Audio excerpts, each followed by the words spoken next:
கர்த்தருக்கு ஸ்தோத்திரம், கர்த்தருடைய நாமம் நீ மகிமைப்படுவதாக. தந்த ஒருவராய் இந்த சாவாமை வாழ்வுக்காக உள்ளவர் உம்மை இவர். என்னாலும் சேரக்கூடா ஸ்தோத்தரிப்பேன். ஒளியினில் வாசம் செய்வர். இந்த அன்பு ஒருவராய் சாவாமை என்னும் உள்ளவர் உம்மை இவர். என்னாலும் சேரக்கூடா ஒளியினில் ஸ்தோத்தரிப்பேன். வாசம் நீ செய்வர். தந்த இந்த அகிலத்தை வார்த்தையால் வாழ்வுக்காக உம்மை சிருஷ்டித்தவர். என்னாலும் இயேசுவே உம்மையே ஸ்தோத்தரிப்பேன். இந்த ஆராதிப்பேன். அன்பு அகிலத்தை வார்த்தையால் உம்மை சிருஷ்டித்தவர். என்றென்றும் இயேசுவே ஸ்தோத்தரிப்பேன். ஆராதிப்பேன். உங்களை அதிகமாய் நேசிக்கிற அன்பு பரலோக தகப்பனே, நல்ல வேலைக்காக நன்றியோடு கொடுத்திருக்கிறோம், ஸ்தோத்தரிக்கிறோம் அப்பா. ஆமென் ஆண்டவரே. அப்பா, நீர் கொடுத்த இந்த வாழ்வுக்காய் நன்றி செலுத்துகிறோம். நீங்க கொடுத்த இந்த ஜீவன் சுக பலத்துக்காக நன்றி தகப்பனே. ஆமென் ஆண்டவரே. நீங்க கொடுத்த இந்த வாழ்வு, ஆமென் ஆண்டவரே, மட்டும் எங்களை ஜீவனோடு வைத்திருக்கிற கிருபைகளுக்காய் நன்றி செலுத்துகிறோம். ஒவ்வொரு நாளும் எங்களுக்கு என்னென்ன தேவைகள் என்பதை நாங்கள் கேட்பதற்கு முன்பாக அறிந்திருக்கிற தேவன் அப்பா. எங்களை நன்கு அதிகமாய் நேசிக்கிற அன்பின் பரலோக தகப்பனே, இந்த நல்ல வேலைக்காக நன்றியோடு துதிக்கிறோம், ஸ்தோத்திரிக்கிறோம் அப்பா.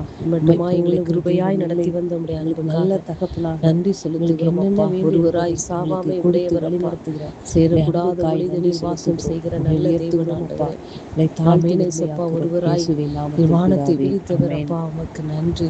அகிலத்தையும் அதில் உள்ள எல்லாவற்றையும் வார்த்தையினால் உருவாக்கின சர்வ சிருஷ்டிக்கும் எஜமானனே, உம்மை உயர்த்துகிறோம் அப்பா. நன்றி தகப்பனே. மட்டும் எங்களை நடத்தி வந்த அன்புக்காக நன்றி செலுத்துகிறோம் அப்பா.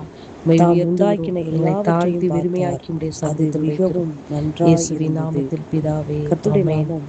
கர்த்தரின் ஆலோசனைக்காக லூக்கா எழுதின சுவிசேஷம் 16ஆம் அதிகாரம் அதனுடைய 19வது வசனம். எல்லா படைப்புகளையும் லூக்கா எழுதின சுவிசேஷம் 16ஆம் அதிகாரம் எல்லாவற்றையும் அதனுடைய 19வது வசனம். எல்லாவற்றையும் ஐஸ்வர்யம் உள்ள ஒரு மனுஷன் இருந்தான்.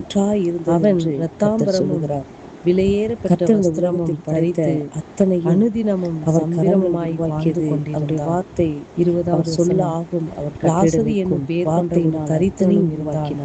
அவன் பருக்கள் நிறைந்தவனாய் மனிதனை அந்த ஐஸ்வர்யவானுடைய வாசலுடைய சாயலாய் சிருஷ்டிக்கிறார். கர்த்தருடைய தேவனுடைய சாயலாகவே லாசரு ஐஸ்வர்யவான் என்ற சம்பவம் எல்லாருக்கும் தெரியும். தம்மை போல இந்த இடத்தில் கர்த்தர் நமது சாயலாக தமது ரூபத்தின் கதையின் மூலமாக மனுஷனை உண்மை சம்பவத்தின் மூலமாக அதை நமக்கு சொல்லுகிற வார்த்தை என்னவென்றால், அது மிகவும் நன்றென்று ஐஸ்வர்யம் உள்ள ஒரு மனிதன் என்று கர்த்தர் சொல்லுகிற நாட்களிலும் லாசரு என்னும் பேர் கொண்ட ஒரு தரித்திரன் இருந்தான் என்று வேதத்தில் சொல்லப்பட்டிருக்கிறது. தன்னுடைய உடல் தரித்திரனுக்கு பேர் ஒன்று இருக்கும். ஆனால் கர்த்தர் அந்த ஐஸ்வர்யவனுடைய பேரை கூட சொல்ல விரும்பவில்லை. ஆனால் இந்த தரித்திரனான லாசருவை அவனுடைய பெயரை கூப்பிட்டு சொல்லுகிறார். லாசரு என்று அவனுடைய பேரை, அந்த தரித்திரனுடைய பெயரை கர்த்தர் அறிந்திருக்கிறார். அந்த வார்த்தை இதிலிருந்து என்ன தெரிகிறது என்றால், கர்த்தர் உயர்ந்தவராய் இருந்தும் தாழ்மை நோக்கி பார்க்கிறார். யாரு எளிமையில் இருக்கிறார்களோ, அப்பொழுது தரித்திரத்தில் இருக்கிறார்களோ, கஷ்டத்தில் இருக்கிறார்களோ, சிறுமையில் இருக்கிறார்களோ, அவர்களுக்கு நினைக்கும் பொழுது அவர் ஒருவரே அடைக்கலமாய் இருக்கிறார் என்பதைத்தான் இந்த சிறப்பாக உண்மை சம்பவத்தின் மூலமாக நாம் அறிந்து கொள்ள முடியும். ஐஸ்வர்யவான் அந்த உலகத்தில் வாழும்போது நிறைய செல்வந்தனாய் இருந்தான். அவன் வீட்டில் அருகிலே தான் அந்த லாசரு இருந்தான், தரித்திரன். அந்த ஐஸ்வர்யவான் பணது வைத்திருந்தால் அந்த லாசருக்கு பண உதவியோ இல்லை ஏதோ ஒரு உதவியை செய்து அவனுக்கு அந்த தரித்திரத்தை போக்கி இருக்கலாம்.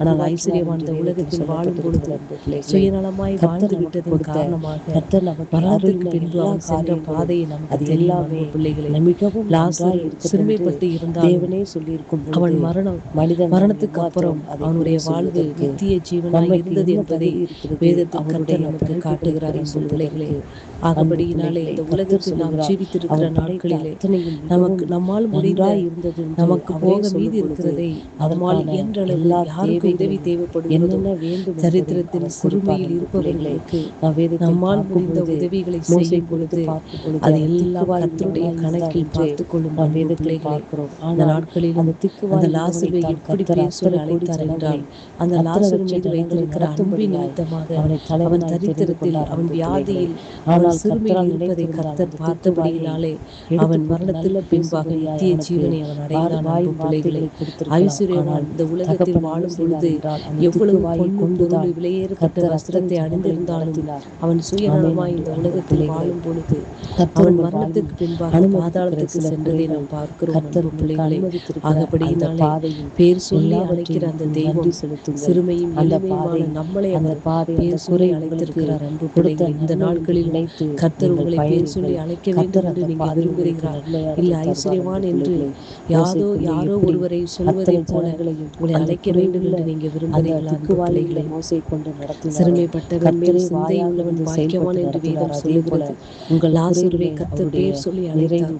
அவனை பூரணமாய் பேர் விளங்கும் சொல்லி அன்பு சொல்லுகிறார். இந்த பிள்ளைகளே. வேத பகுதியிலே நிறைவானவர் அவனுடைய வரும்பொழுது பெயர் லாசரு என்று குறைவுகள் எல்லாம் ஐசருடைய ஓடி பேர் போகும். சொல்லப்படவே அப்படி இல்லை. என்றால் அவனுடைய உங்களுடைய பெயரை வாழ்வில் சொல்வதற்கு கூட காணப்படுகிற குறைவுக்காக வேதத்தில் அவருக்கு கர்த்தருக்கு நன்றி விருப்பமில்லை. அன்பு செலுத்துங்கள். பிள்ளைகளே, உங்கள் வாழ்வில் அப்படிப்பட்ட காணப்படுகிற லிஸ்டில் சில பேர் இல்லாததற்காக சொல்லப்படாத கர்த்தரை லிஸ்டில் நம்முடைய ஸ்தோத்திரம் பேர் பண்ணுங்கள். வராதபடி நம்மளால் எல்லாவற்றையும் இயன்ற கர்த்தர் நல்லதாக உதவிகளை தான் படைத்திருக்கிறார். சிறுமையானவர்களுக்கும் நல்லது என்று உதவி கண்டபடினாலே இல்லாமல் தவிப்பவர்களுக்கும் அதற்கான நாம் உதவிகளை தேவைகளை கர்த்தர் செய்து சந்திப்பார். அன்பு கர்த்தர் நம்மளை பிள்ளைகளே, பேர் சொல்லி வார்த்தை அழைப்பவராய் நிமித்தமாக நித்திய கர்த்தர் இந்த உங்களை உலக வாழ்க்கைக்கு பின்பாக ஆசீர்வதிப்பார். ஆமென். நித்தியத்திற்குள் நாம் கொண்டு சேர்க்கப்படும்படியாக இந்த நாட்களிலே கர்த்தர் நமக்கு சொல்லுகிற வார்த்தை, சிறுமைப்பட்டவன் மேல் சிந்தை உள்ளவன் பாக்கியவான்.